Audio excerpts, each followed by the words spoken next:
Fala galera, bem-vindos a mais um episódio do podcast Universo Generalista. Meu nome é Caio Rux Pirandelli e se essa é a sua primeira vez por aqui, esse é um canal de divulgação científica onde trago especialistas, pesquisadores e divulgadores científicos de diversas áreas com o propósito de inspirar e avançar debates interdisciplinares. E hoje seguimos com a série especial de episódios, que é uma parceria entre o Universo Generalista e a Rede Resiclima.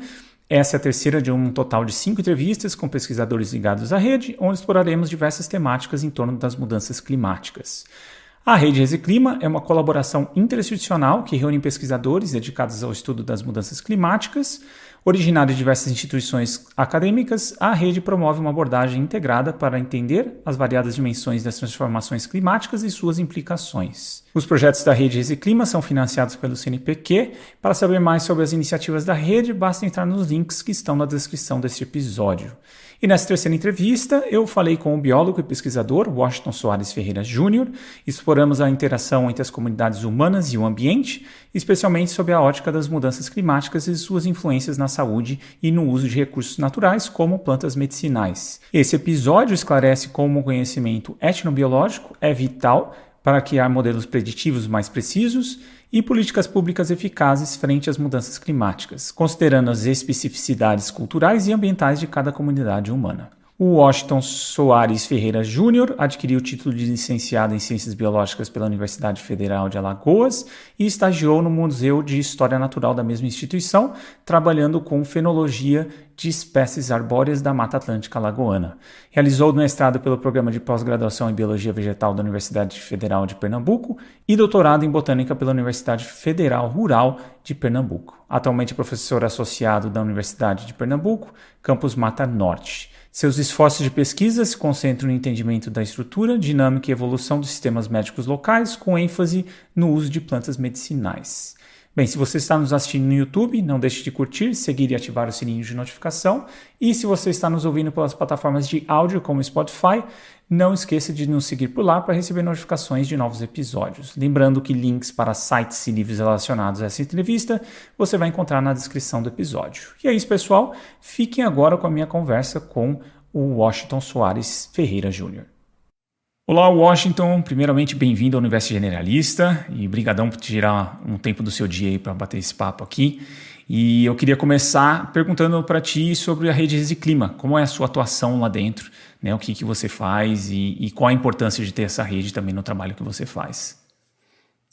Obrigado, Caio, pelo convite, de estar aqui na oportunidade de falar um pouquinho sobre o nosso trabalho. Dentro da Rede Resiclima, que é formada por uma diversidade grande, né, de pesquisadores no Brasil, em outras regiões, coordenada pelo professor Ulisses Albuquerque, né, da Universidade Federal de Pernambuco. Na rede, eu procuro entender um pouquinho mais o que modela a percepção de risco das pessoas sobre mudanças climáticas. Isso aí em várias escalas espaciais, né? Desde comunidades locais, grupos urbanos e também em escala nacional, né? Atualmente a gente está com alguns trabalhos verificando fatores socioeconômicos e culturais, assim como também cognitivos, e fatores associados à percepção, nem percepção, mas tipo a religiosidade e a espiritualidade das pessoas influenciando na percepção que as pessoas têm de risco de mudanças climáticas aí em escala nacional, né? Então, basicamente, eu tenho a proposta de alguns estudos sobre percepção de mudanças climáticas, o impacto disso nos sistemas médicos locais, nas estratégias que as pessoas têm para lidar com saúde, né, e doença diante de impacto de mudanças climáticas e de fatores que podem influenciar a percepção de risco humana sobre mudanças climáticas aí em diferentes escalas. Massa. E quando a gente fala, né, de saúde humana, do que exatamente a gente está tratando aqui? O tema de saúde é um tema muito complexo. E principalmente quando a gente relaciona, né, questões de saúde com os efeitos e os impactos das mudanças climáticas. Vou começar um pouquinho do básico. Quando a gente fala de saúde, a gente fala de um fenômeno também biocultural. De certa forma, quando a gente olha a definição da Organização Mundial de Saúde, saúde seria um completo, né? Bem-estar físico, né, mental e social, e não apenas ausência de doença. Então, de certa forma, a gente precisa estar junto com as pessoas, conversar com as pessoas sobre o que é que elas, inclusive, entendem, percebem ou sentem sobre quando é que estou com saúde, né? Isso envolve um aspecto social, cultural muito forte, mas também tem um outro aspecto importante que é biológico, né? Então, eu sou biólogo, então, às vezes eu fico puxando isso também para fatores biológicos que influenciam a nossa percepção sobre saúde ou quando o nosso corpo ele se desvia, né, do que a gente considera como normal ou que seria o aceitável para um bem-estar social, mental, né, e físico, e não apenas a ausência de doença. Então, eu acho que o papo da gente sobre o efeito das mudanças climáticas na saúde humana precisa ou vai passar um pouquinho por esses diferentes aspectos. Eu não sei se eu me alongo um pouco mais nesse sentido, ou se está tranquilo. Não, fica à vontade. Se tiver coisas a adicionar, manda ver. Massa. Assim, existe um livro que eu acho que é bem interessante. Ele já é um tanto clássico, né? É um livro do Horácio Fábrega Júnior, que ele publica esse livro em 97, que é a adaptação, né, sobre a adaptação, doença, tratamento. Então ele começa falando dessa adaptação ao longo da evolução dos hominídeos, né? Sobre a capacidade inata que, inclusive, a espécie humana tem de perceber quando o corpo está desviando do que seria o considerado normal. Então, há essa disposição inata para perceber isso. Claro, isso envolve o sistema nervoso complexo, enfim, a identificação de sintomas, dores, mudança de comportamento, mas ele vai aprofundando isso. Ele também sugere que nós temos uma habilidade inata de perceber isso em outros, ou seja, um aspecto social de observar quando outros indivíduos do grupo também estão tendo modificações em seus comportamentos que não seria esperado. E, além disso, a outra parte dessa adaptação é o tratamento, uma predisposição para buscar ajuda ou dirigir estratégias de tratamento. Meio que isso seria uma base biológica dessa adaptação. Só que aí ele vai também colocando mais camadas. Ora, eu não nasço sabendo o que é claramente dor de cabeça, ou classificando isso como uma dor de cabeça XYZ, ou um problema no fígado.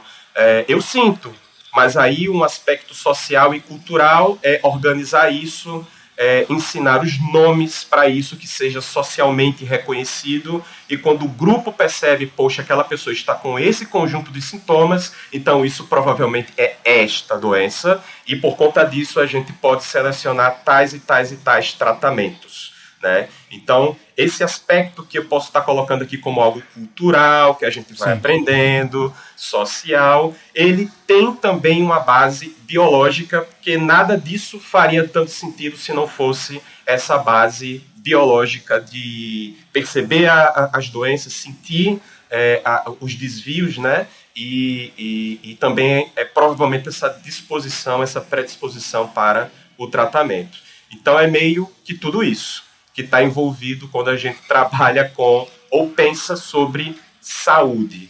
E aí, de novo, quando a gente pensa no impacto das mudanças climáticas na saúde, é claro que a gente precisa se preocupar com disseminação de novas doenças, a quantidade de registros de casos dessas doenças em pessoas, mas também é interessante que a gente se preocupe em investigar, inclusive do ponto de vista cultural, social, o que as próprias pessoas estão percebendo de mudanças sobre o que elas consideram como saúde, o que elas consideram como doença, mesmo que a gente, do ponto de vista biomédico, não consiga acessar com diagnósticos, etc., essas doenças. E aí, infelizmente, esses casos podem estar subnotificados, e aí a gente ainda não consegue ver bem, nesse sentido, como as mudanças climáticas podem estar ou, e no futuro, impactar mais. Tá. E aí, quando a gente está falando, por exemplo, do impacto de mudanças climáticas na saúde humana, a gente está falando também de variáveis, né, que estão mudando e que têm uma relação diretamente com a saúde humana, certo? Então, o que seria, assim, a gente poderia explorar essas variáveis e como, com exemplos, como a mudança climática pode afetar essas variáveis que, por fim, afetam a saúde humana? Você poderia dar alguns exemplos para a gente começar a trabalhar aqui nessa temática? Sim, perfeito. Existem alguns pontos que são importantes. Acho que um primeiro aspecto é como as pessoas percebem quando estão doentes. Então, acho que seria um primeiro ponto muito importante. Como cada grupo, cada pessoa, cada cultura interpreta o que é estar saudável e o que é não estar saudável. E 2, como as pessoas percebem os riscos sobre essas doenças, né? Existem doenças percebidas pelas pessoas como mais graves, como menos graves, e isso pode variar, né? Eu já tenho tempo que a gente estuda isso em campo, particularmente aqui no Nordeste brasileiro, e a gente vê situações um pouquinho assim, curiosas e diferentes sobre como as pessoas falam sobre quando estão doentes. Isso envolve percepção de causa diferente. Certos grupos humanos, certas pessoas interpretam grupos de doenças como tendo influência de divindades, vem de outra ordem que não seja esta aqui, ou seja, de outros, né, domínios que não naturais, seriam espirituais, melhor dizendo, e esse é um ponto, né? Então, certas doenças podem acontecer nas pessoas por conta de diferentes causas, incluindo causas espirituais.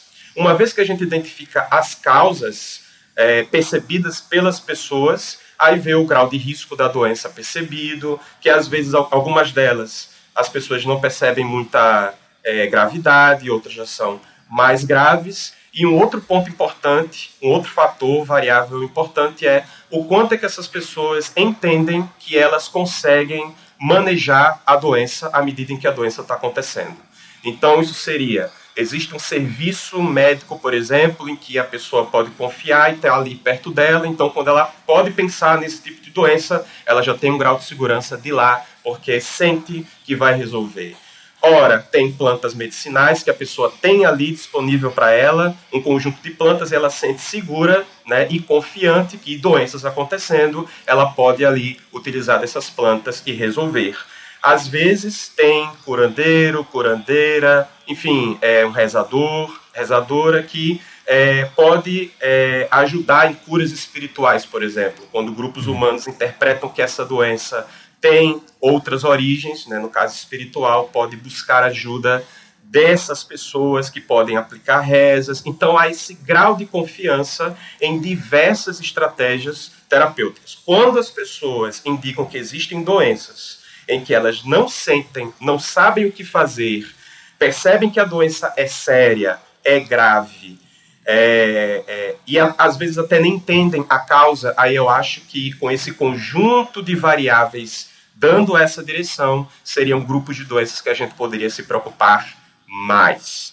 Aí, se as pessoas ainda percebem que essas doenças têm causa climática, ou seja, quando a temperatura aumenta mais, então a gente tende a ter mais isso, né? Quando chove mais, a gente tende a certas doenças respiratórias. Então, quando há mais também essas ligações, é algo que a gente pode também conectar. Isso é uma via perguntando para as pessoas, né? Uhum. Agora, claro, o cérebro humano, na forma como ele percebe o mundo, ele tem seus limites. Então, aí é interessante outros conjuntos de estudos que faça relações entre mudanças no clima e aí a incidência de certas doenças e que às vezes algumas pessoas não percebem essas associações, né? Então a gente pode fazer esse tipo de match aí, né? Então os estudos que a gente tem feito sobre doenças e saúde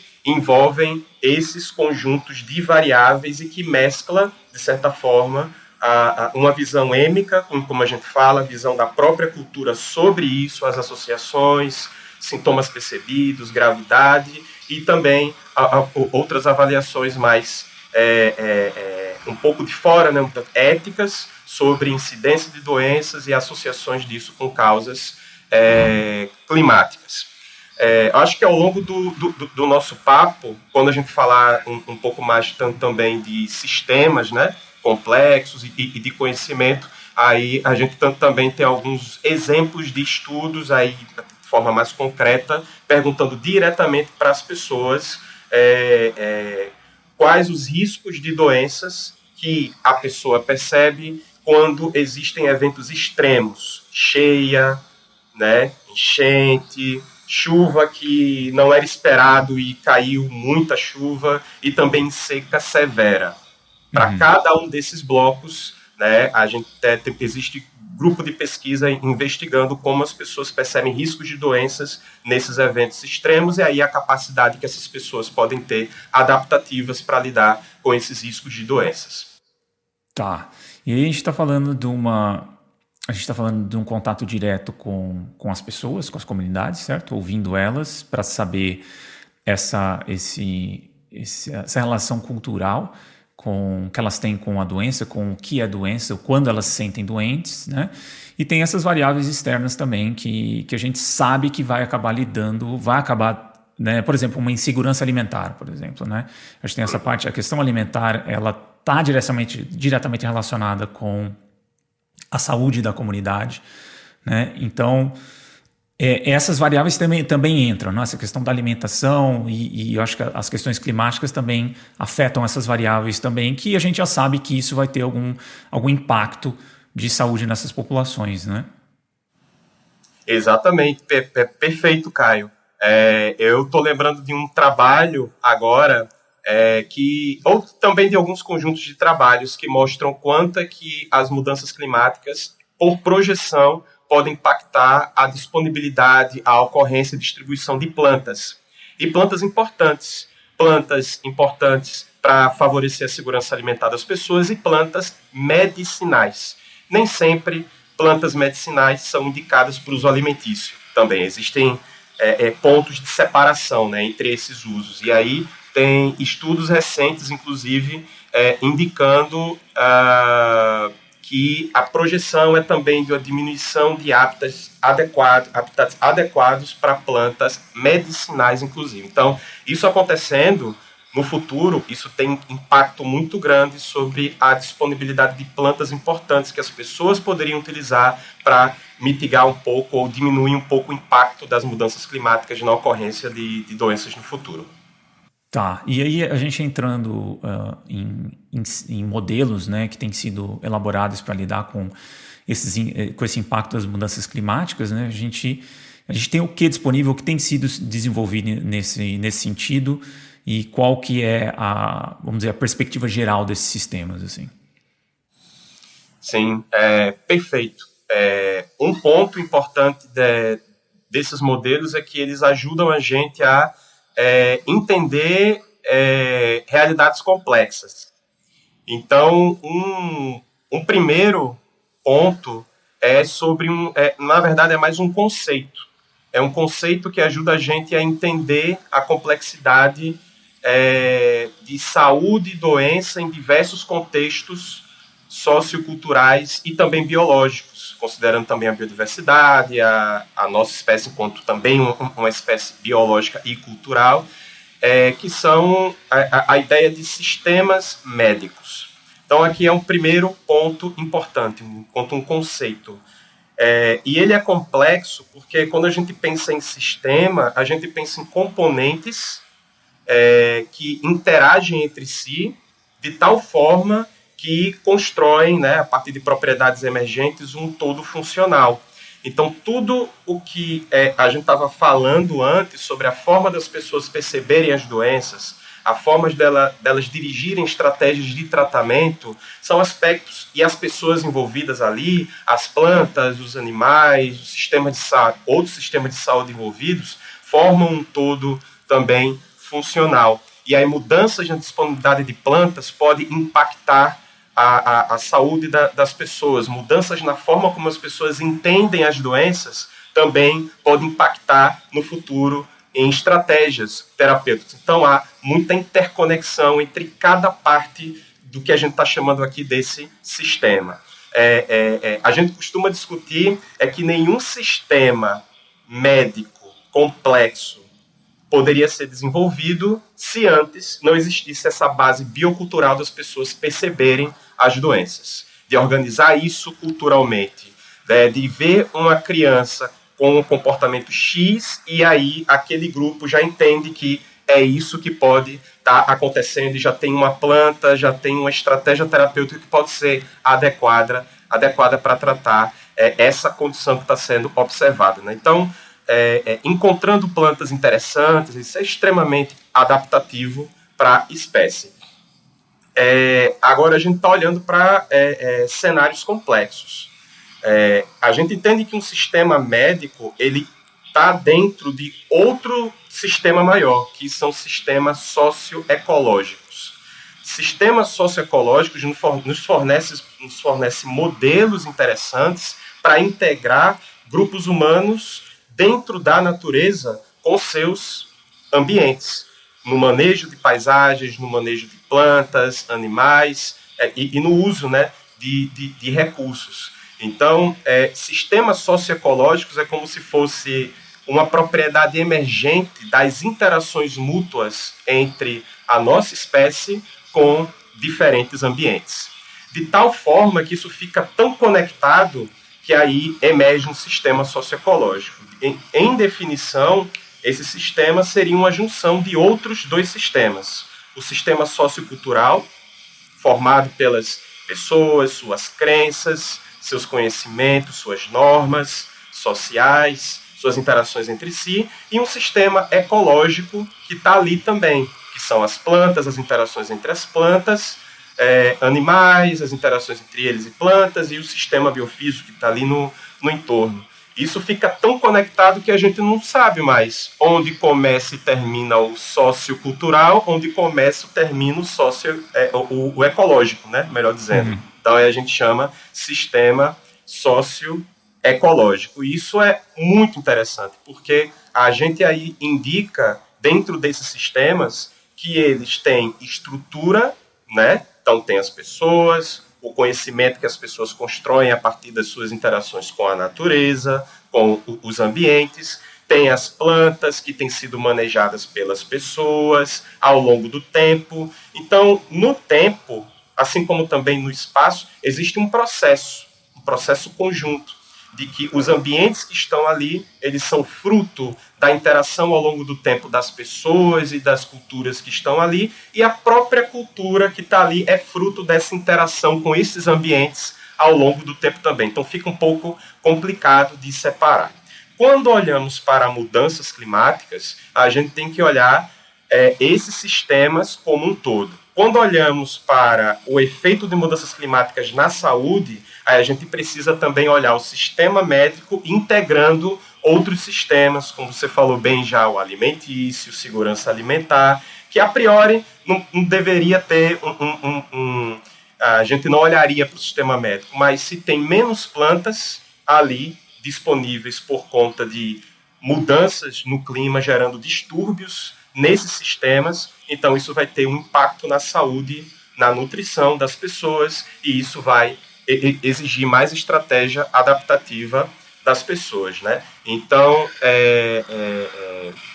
isso eu acho que é algo interessante da gente visualizar. Eu tô colocando tudo isso, parecem pequenos detalhes às vezes, mas eu acho importante porque quando a gente olha para conjuntos de estudos hoje, a gente faz um recorte, né? específico. Dentro da área que eu estudo, por exemplo, na etnobiologia, a gente tem tido nos últimos anos um debate, né, intenso, rico, sobre certos estudos em que são importantes, mas eles são descritivos, não como um problema, eles são muito importantes. Mas quando a gente faz muitos estudos descritivos, chega em grupos humanos para produzir listas de plantas, mas sem fazer muitas conexões sobre por que as pessoas conhecem essas plantas, o que leva as pessoas a terem um comportamento de selecionar essa para o uso medicinal e essa para o uso alimentício, por exemplo, como as pessoas percebem mudanças nessas plantas ao longo do tempo, na disponibilidade das plantas e as causas associadas a essas mudanças. Será que as pessoas estão percebendo que o clima pode estar mudando isso, pode estar impactando a disponibilidade das plantas? E o que elas pensam em fazer se essas plantas, infelizmente, desaparecerem no futuro? Então, há conjuntos de questões que são importantes para a gente olhar o macro, a nível global, sobre como mudanças climáticas podem impactar esses sistemas de forma interconectada, e que a gente precisa de estudos com outras perguntas e com outras abordagens, dentro do método hipotético dedutivo, por exemplo, na etnobiologia. Acho que ajudaria muito no debate da gente aqui, né? Tá. E eu acho que a pergunta que você faz perpassa, né, esse entendimento de sistemas complexos e interconectados. Tá, beleza. Só para esclarecer, eu acho, até tirar uma dúvida, a questão, por exemplo, sistemas médicos locais, né? A gente tem um arcabouço teórico, vamos dizer assim, científico, para a gente entender as relações humanas, como humanos em biomas específicos, eles vão trazer estratégias, vão traçar como um fenômeno emergente de um sistema complexo, um arcabouço de conhecimento cultural de interação com a natureza para lidar com essas questões de identificação e lidar com a doença em si, né? Quando a gente fala, então a gente está falando bastante, isso você me corrige se eu estiver errado, está falando bastante de culturas tradicionais, correto? Culturas que, quando a gente fala de cidades ou grandes agregados de pessoas, urbano, isso tem uma outra dimensão, correto? Correto. Então aqui a gente está falando praticamente de como mudanças climáticas, a gente tem que entender de fato dessas variáveis de uma conexão com o bioma, para a gente ter uma interação mais adequada com essas comunidades em termos de saúde. Não é a mesma coisa você lidar com uma cultura tradicional, estou falando tradicional, uma etnia, enfim, tem mil formas, tem mil modelos disso também, dessas interações e construções culturais, mas a gente precisa entender esses modelos de uma outra forma, de uma forma muito mais integrada e até mais complexa, para a gente conseguir entender e intervir ou pensar em intervenções ou modelos mais adequados de lidar com a saúde dessas comunidades. Correto? Perfeito. Super.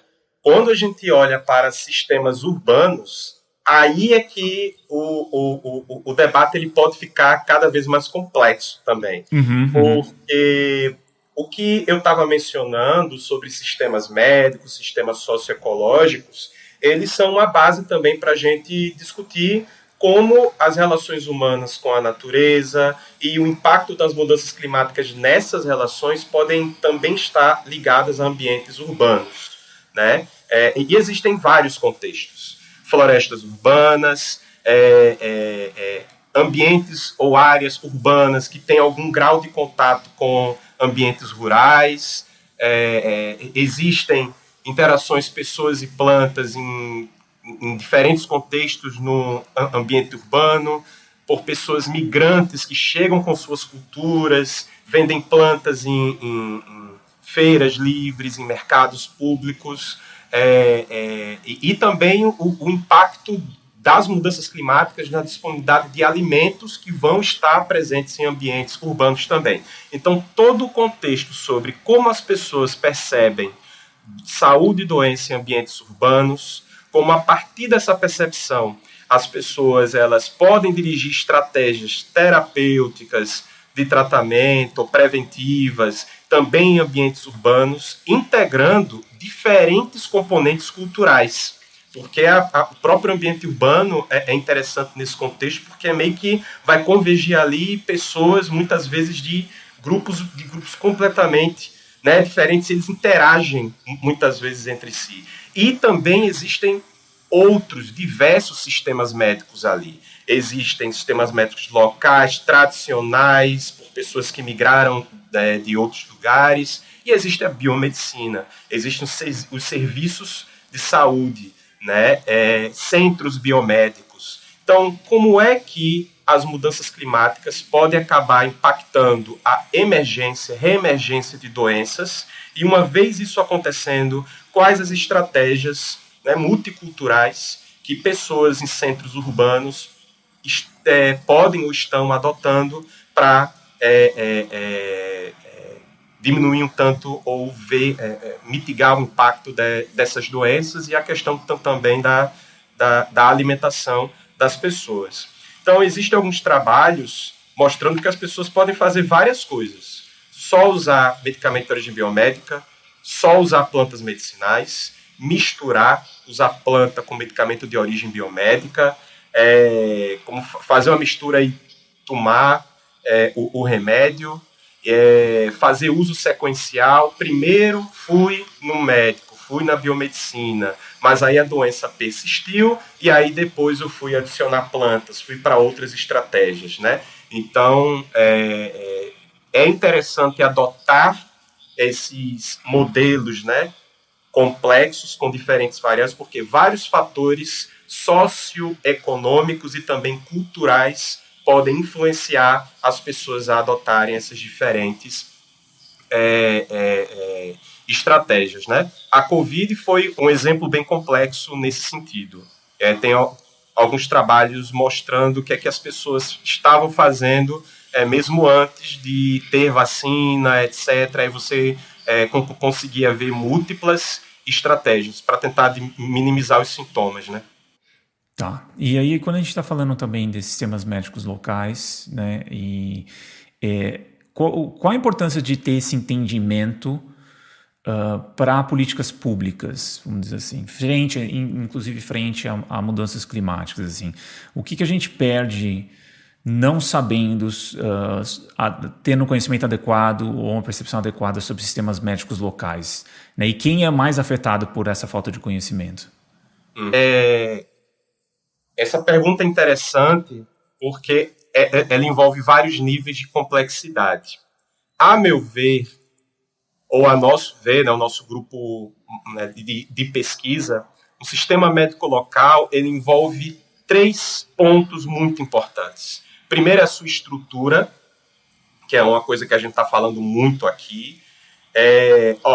Se eu quero entender o impacto de mudanças climáticas para a gente poder dirigir estratégias de políticas públicas no futuro, eu preciso entender como as mudanças climáticas, eventos extremos acontecendo daqui para o futuro, podem impactar a quantidade de estratégias terapêuticas que podem estar disponíveis para as pessoas em diferentes grupos humanos em seus sistemas médicos. Se existem sistemas médicos baseados em plantas medicinais, por exemplo, o quanto é que as mudanças climáticas podem afetar a distribuição de disponibilidade dessas plantas nesses ambientes, que por sua vez pode ter um impacto nas estratégias que essas pessoas podem ter para minimizar ou mitigar o impacto dessas doenças acontecendo no futuro, por conta de alterações no clima, tá?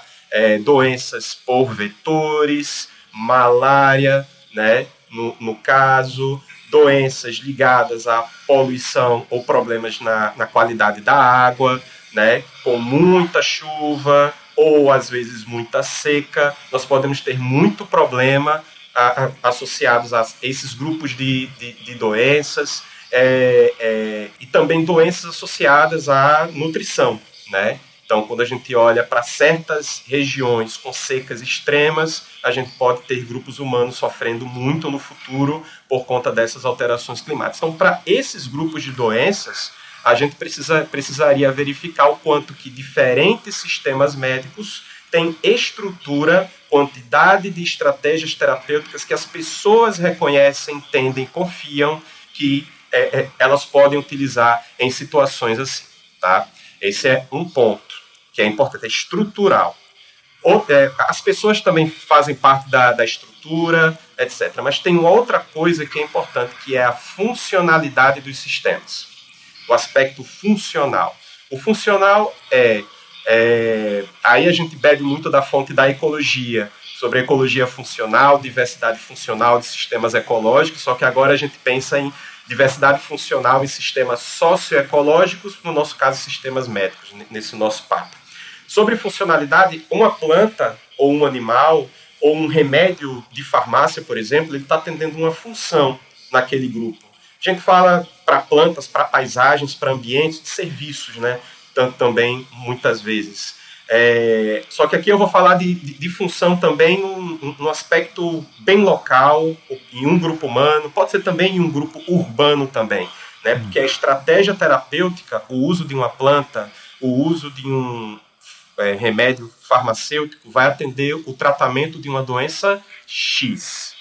Então, aí está a função, né? Então, quanto mais eu tenho de espécies ou de estratégias, mais eu espero que essas diferentes estratégias atendam diferentes funções. De tal forma que, se eu tenho X ali de estratégias terapêuticas, mas elas só estão atendendo poucas funções terapêuticas, vai sobrar um outro conjunto de funções terapêuticas, não tem nada que as pessoas conhecem ali ou confiam que servem para tratar. Aqui está um outro ponto muito importante. Essas doenças que têm impacto por conta das mudanças climáticas, que a gente mencionou aqui brevemente, o quanto é que diferentes sistemas médicos têm hoje estratégias terapêuticas para atender essas doenças específicas. Se, infelizmente, elas podem aumentar no futuro, o quanto de recursos esses diferentes sistemas médicos têm. Dentro desse aspecto funcional, algo interessante é redundância. Ou seja, eu tenho quantas estratégias terapêuticas que atendem essa mesma função, tratam essa mesma doença. É aquela história, olha, eu fiquei doente disso, estou com cólera, que aí, né, pode, infelizmente, aumentar por conta das mudanças climáticas ao longo do tempo. E eu conheço aquela planta, e eu conheço aquele outro remédio, e eu conheço aquela outra coisa. Então, eu tenho 3 possibilidades. Se uma, infelizmente, acabou por conta de uma cheia, também por conta de mudanças climáticas, eu ainda tenho 2 outras opções que servem para tratar a doença. Esse é outro ponto importante, é outra característica que a gente precisa também avaliar no futuro, quanto que redundância tem dentro desses sistemas, né? Aí vem, novamente, o que a gente estava mencionando, os sistemas são complexos, porque se eu tenho muito componente, se eles atendem a uma grande diversidade de funções, mas não há praticamente redundância, eu tenho indicada. Se acontece qualquer coisa com um recurso, isso pode ter impacto nesses grupos de doenças, né? Que não tem redundância. Outro ponto importante, eu sei que estou falando muito, mas é muita ideia. Outro ponto é quando a gente olha aspectos multifuncionais dessa funcionalidade.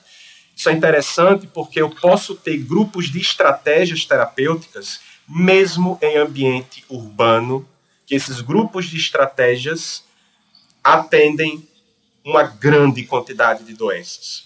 Se uma dessa estratégia tiver impacto no futuro, por algum distúrbio, algum evento climático leve ao desaparecimento, infelizmente, de uma dessa estratégia, só a saída dela leva um impacto em várias doenças diferentes. A gente chama isso também de versatilidade terapêutica. O quanto que cada recurso, por exemplo, uma planta, ou um animal, ou um outro remédio, uma reza, as pessoas entendem ali que atende uma grande quantidade de doenças. E se só tiver ela, ou seja, não tem redundância para essas doenças, aí é que a gente precisa prestar muito mais atenção. né? Então, ou seja, todos esses aspectos a gente precisa levar em consideração para tomar decisões sobre o impacto de mudanças climáticas e dirigir estratégias para mitigar o impacto, né? E esse é o segundo ponto. Terceiro ponto, processos. Dentro de um sistema complexo, existem processos que guiam a funcionalidade, que influenciam na estrutura e a manutenção dele ao longo do tempo. É como ciclagem de nutrientes, de energia dentro de sistemas ecológicos. É um processo muito complexo e que envolve diferentes espécies. E mantém o sistema ao longo do tempo. Se acontece um problema em um ponto, isso pode brecar o processo como um todo, né? Então, aqui, num sistema socioecológico, um processo importante envolve a transmissão de informações. Como as novas gerações vão estar, por exemplo, aprendendo com as gerações anteriores sobre está mudando a chuva, está aumentando a temperatura e isso está diminuindo aqui tais plantas, ou isso está diminuindo tais medicamentos. Isso vai para ambiente urbano, isso vai para ambiente rural, sociedades, comunidades tradicionais, locais, rurais, enfim. Como as pessoas estão percebendo as mudanças climáticas e como essas percepções estão sendo transmitidas para outras pessoas. Como é que as pessoas aprendem sobre isso, inclusive socialmente? E as novas gerações, as crianças, os adolescentes, as adolescentes, estão aprendendo com essas outras pessoas para associar, olha, essa planta está diminuindo por conta que está faltando chuva. Se não há essa associação por aprendizado ou pelo processo de transmissão, se o processo de transmissão está diminuindo ao longo do tempo, então a gente pode entrar num efeito a nível global que a gente conhece como shifting baselines, que é mudanças na linha de base ao longo do tempo, ao longo das gerações, que acabam percebendo coisas diferentes do ambiente sempre a cada nova geração. Então, a linha temporal que eu tenho sobre o ambiente que eu estou interagindo aqui, mesmo que urbano, ele é a partir do momento em que eu nasci. Se ninguém fala para mim o que aconteceu antes, eu vou achar que o que está acontecendo aqui é normal. Tipo, essa planta, mas esse mercado, mas o serviço de saúde X, os postos de saúde são assim, funcionam desse jeito e são poucos. Ou sempre são muitos, sempre vão ser muitos. Mas aí a geração anterior ela pode saber coisas mais antigas. Assim, olha, essa planta não use tanto, ou não use dessa forma, ou esse animal, etc., porque tem pouco por conta que a temperatura está aumentando. Então a planta ela não aguenta isso. E a gente já tem observado isso. Então, sai dessa condição de normalidade. Eu acho que sempre foi assim Não, nem sempre foi assim. E a gente precisa adotar alguma estratégia para manejar adequadamente essa biodiversidade por conta desses fatores climáticos. Isso é muito relevante quando a gente fala de mudança climática, porque ela não acontece da noite para o dia. Mudança climática é um evento temporal. Então, os impactos do que a gente está fazendo hoje, a gente pode sentir cada vez mais no futuro. Então, a gente precisa de uns tipos de estudos, de uma lógica de modelo para entender esses sistemas também ao longo do tempo. Então, como as pessoas em diferentes gerações estão comunicando, transmitindo impactos de mudanças climáticas entre elas e que permita que elas construam estratégias adaptativas.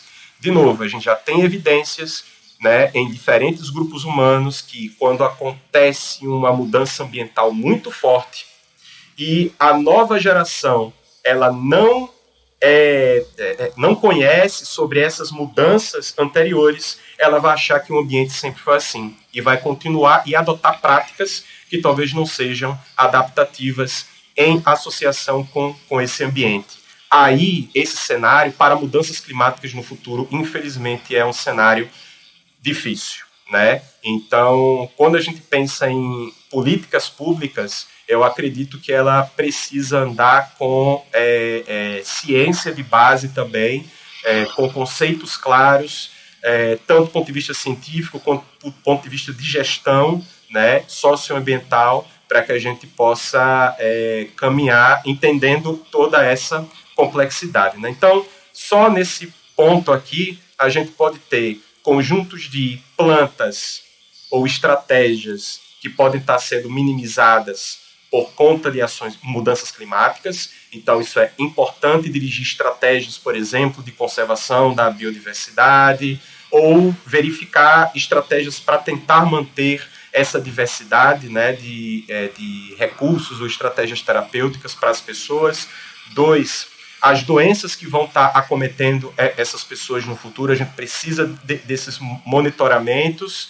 E terceiro, que as políticas públicas também discutam e também estejam junto das pessoas para verificar esses processos, vias de transmissão, por exemplo, a lógica que as pessoas em cada cultura ou diferentes grupos humanos procuram ter para selecionar o que é um tratamento que seja confiável ou de confiança para elas, né? Porque aí de nada adianta a gente colocar várias estratégias para as pessoas e que culturalmente isso não seja reconhecido, né? Colocar a biomedicina lá como uma estratégia para minimizar o impacto de doenças, e quando essa biomedicina não faz sentido para certos grupos ou para aquele grupo, né, em específico. Então, isso pode ainda agravar problemas de impacto na saúde por conta de mudanças climáticas.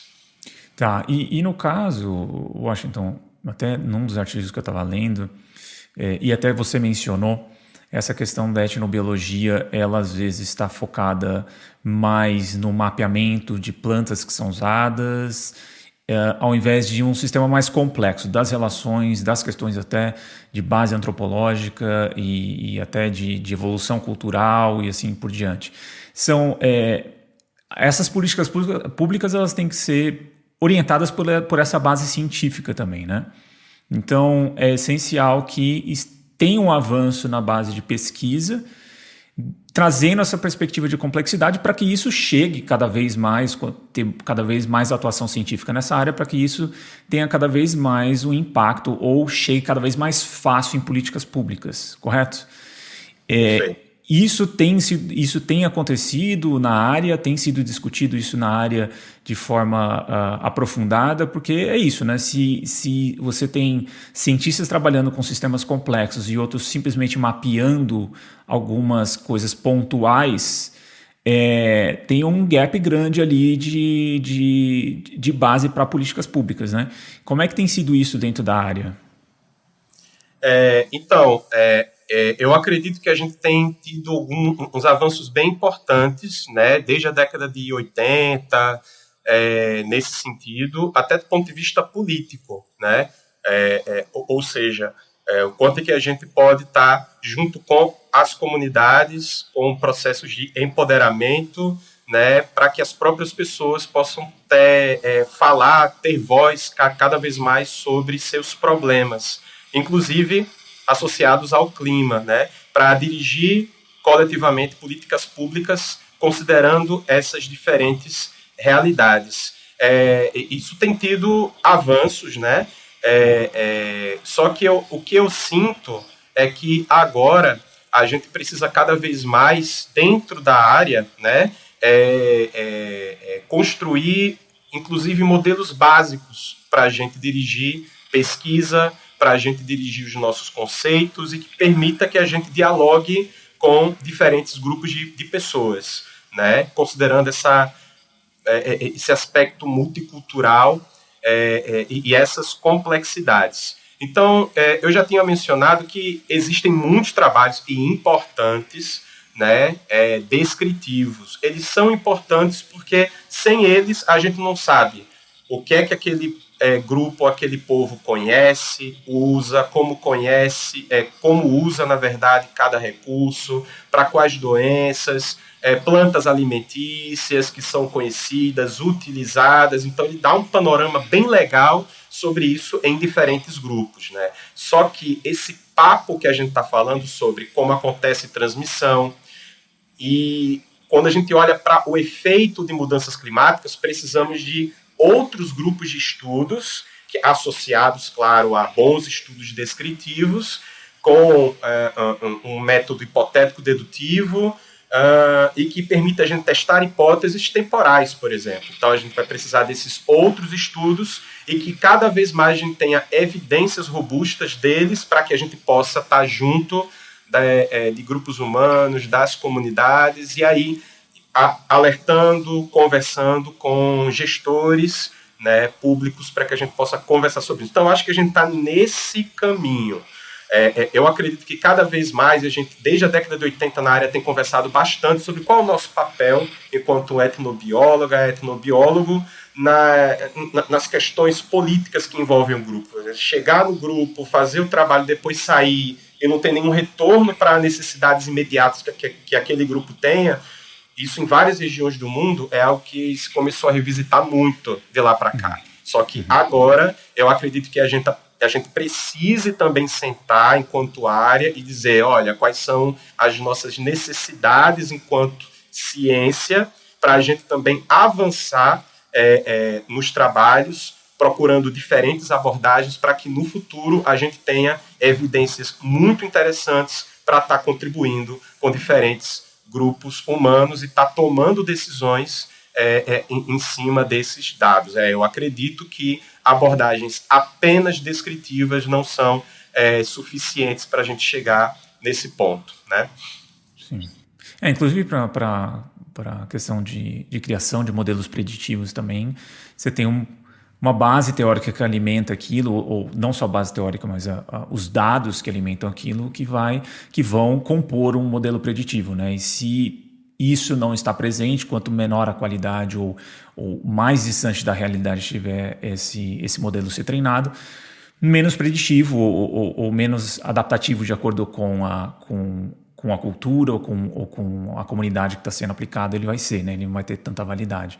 Então é essencial trabalhar essas bases, né? E Washington, andando aqui mais para uma parte teórica também, que é a teoria socioecológica de maximização, queria que você desse só um panorama geral sobre o que é ela, né, e como ela se aplica ao entendimento de sistemas médicos locais e no contexto de mudanças climáticas, assim, como ela pode ajudar a gente a entender alguns fenômenos. Perfeito.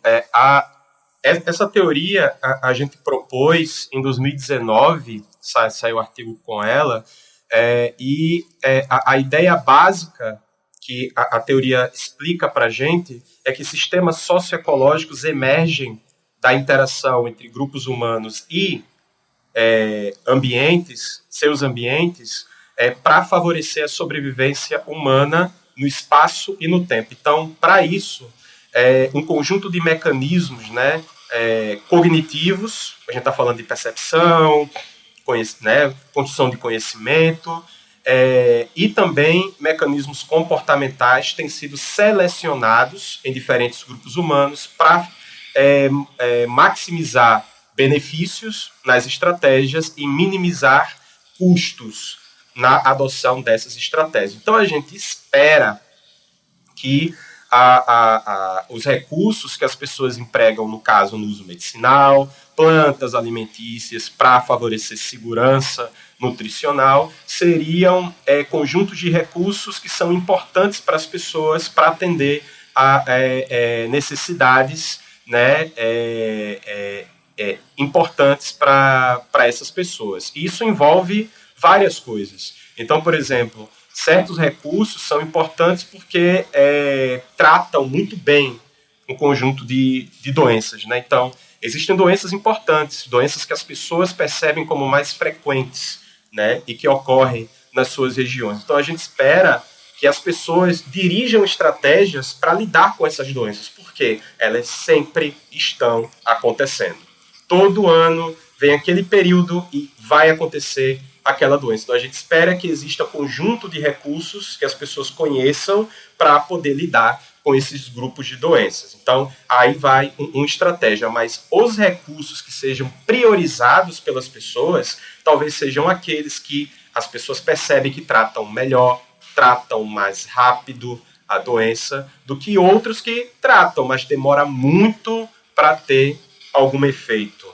Não só a eficácia percebida, mas também a disponibilidade do recurso e acessibilidade do recurso, porque ele pode ser muito bom para tratar a doença, mas para que eu possa coletar isso, para que eu possa adquirir isso, ou o custo é muito alto ou é muito baixa a disponibilidade do recurso.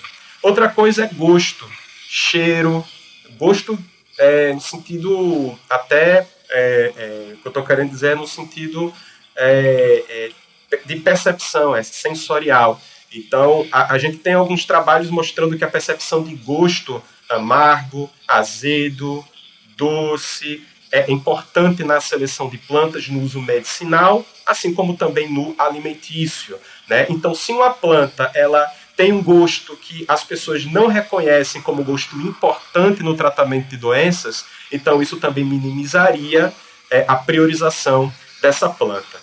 Então, o que eu estou querendo dizer aqui é que a teoria ela propõe agrupar um conjunto de variáveis e fatores que, se determinados recursos atendem muito bem a esse conjunto de fatores, então esse recurso vai ser priorizado em detrimento de outros recursos. Então, essa é uma ideia de maximização e não de otimização, tá?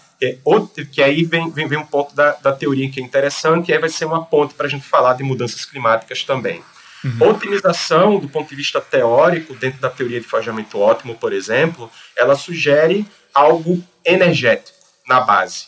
Então, algo que vai ser selecionado é aquilo que favorece benefícios, diminui custo e dá um balanço ótimo energético como resultado. Só que eu estou falando de tratamento de doenças, que eu acho que é algo importante. A gente está falando sobre o quanto que a planta ela minimiza os sintomas, isso é muito importante, mas a gente também está falando de gosto, está falando de cheiro, está falando de crenças, e que isso é muito difícil, às vezes, da gente traduzir de forma energética. E nem sempre se conecta com coisas energéticas. Então, a gente não espera necessariamente que as pessoas elas vão otimizar certas plantas porque elas dão um retorno energético ali bem que imediato, né? Com o mínimo de custo. A gente espera que as pessoas vão em recursos que talvez não sejam nem do ponto de vista energético os melhores, porque eles estão combinando outros fatores que não necessariamente são energéticos, são culturalmente relevantes para um grupo, né? Um exemplo bem interessante que vai conectar com o clima é a hipótese do professor Ulisses Albuquerque, da UFPE, que é a hipótese da sazonalidade climática na Caatinga, que, né, tem sido observado que vários grupos humanos na Caatinga têm uma preferência para cascas de plantas nativas.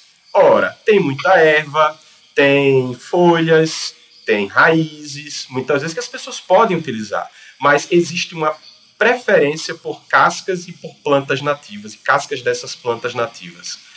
Quando chove, pode ter uma maior disponibilidade, né, quando comparado com quando não chove, de folhas e de ervas. Mas mesmo com essa disponibilidade na época de chuva, as pessoas ainda preferem as cascas. Tem um estudo do Dr. Júlio Monteiro, 2006, em que ele comparou a quantidade de taninos, compostos importantes até para tratamento de feridas, inflamação, das folhas e das cascas de uma espécie de planta nativa da Caatinga. E na época da chuva, as folhas tiveram mais, né, ou tão interessante taninos quando comparado com as cascas. Então seria de otimização perfeito as pessoas irem para a folha quando tivesse folha da planta, ou não apenas a casca, mas mesmo assim as pessoas preferem as cascas. Então, qual é a proposta, né, da hipótese da sazonalidade climática? É que as pessoas estão adotando estratégia de segurança terapêutica ao longo do tempo. Do ponto de vista climático, casca está disponível o ano inteiro. Então, isso dá uma segurança para as pessoas, quando estão doentes, construir conhecimento em cima daquilo que vai estar ao longo do ano, do que construir conhecimento naquilo que pode ser efêmero, a depender do contexto. E a gente está falando de clima. Nesse sentido, quando a gente olha para otimização, não é uma estratégia ótima eu continuar na casca quando eu tenho folha disponível. Mas por que as pessoas estão adotando essa estratégia subótima? por uma estratégia de maximização, quando eu observo o fator climático também como um fator importante na segurança terapêutica das pessoas. Então, isso a gente não claramente traduz em um formato energético. A gente precisa de uma outra teoria. Então, a teoria da maximização, ela propõe isso. Então, quando a gente olha para fenômenos climáticos, a gente precisa entender que eles influenciam, sim, nas estratégias das pessoas. Isso é um convite para a gente pensar em algo mais profundo. Não é apenas porque o clima está mudando e aí as pessoas não têm mais disponibilidade de certas plantas. Não é porque o clima está mudando e está aumentando certas doenças aqui transmissíveis ao longo do tempo. Isso é muito importante, mas a gente aqui está sugerindo, nesse papo aqui a gente também reflete que é muito importante a gente verificar que grupos humanos ao longo do tempo têm se adaptado ao clima por muita geração e ao longo do tempo, de tal forma que as estratégias que as pessoas adotam hoje é fruto de interações climáticas de muito tempo. E, às vezes, as pessoas não falam sobre isso. Por quê? Por conta da própria limitação da nossa espécie de perceber esses eventos no tempo, por muito tempo. Né? Então, eu prefiro casca porque é melhor. Eu prefiro casca porque é o que trata. E pronto, né? E é isso. Mas quando a gente faz o estudo, traz as hipóteses associadas, não tem algo climático mais profundo por trás. Se mudanças no clima continuam a acontecer, isto também pode causar impactos muito grandes em comportamentos adaptativos humanos, em que aí a gente ainda, infelizmente, talvez nem tenha dimensão do que pode acontecer. Sim. E é super interessante e importante entender, né, como as pessoas de fato se comportam, né? E não, às vezes a gente cria um modelo a partir de uma percepção, enfim, ou de uma base de dados enviesada, de uma outra realidade, e quando a gente vai ver em outras culturas, em outras localidades, essa interação com o meio, ela não é da forma que a gente espera, né? Então tem que ter isso bem claro para a gente desenhar até modelos preditivos, não tem como fazer sem ter esse conhecimento. E Washington, indo aqui... Fala. Desculpa, é só um complemento, porque tem um outro ponto da teoria que a gente dividiu a teoria em dois grandes modelos, né, principais. Um modelo de máxima performance ambiental, que basicamente o que eu falei envolve um pouco desse modelo, e um outro que é de geração de redundância. Já falei de redundância aqui, mas agora a gente meio que combina um pouquinho desses dois modelos, e que eu acho que é importante para a gente falar de mudanças climáticas. Que o momento em que eu falei sobre redundância, eu também falei de priorizações. As pessoas priorizam certos recursos redundantes em detrimento de outros também redundantes. Mas essa priorização, ela também pode ser guiada por esse princípio de máxima performance ambiental. Os recursos priorizados, redundantes, podem combinar conjunto de características e fatores muito relevantes, como esses em conjunto. Um gosto diferente, marcante, servem para a mesma coisa, mas aquele priorizado é porque tem um gosto mais marcante em relação àquelas outras estratégias também redundantes. E o ponto aqui é o seguinte: se acontece alguma mudança ambiental, que um recurso priorizado, ele infelizmente é extinto localmente. O que as pessoas vão fazer? Será que elas mesmas vão utilizar os outros recursos redundantes restantes, ou elas vão abandonar suas estratégias todas? Porque aquilo que sobrou não é tão bom, não é tão legal, percebido pelas pessoas como aquilo que infelizmente foi.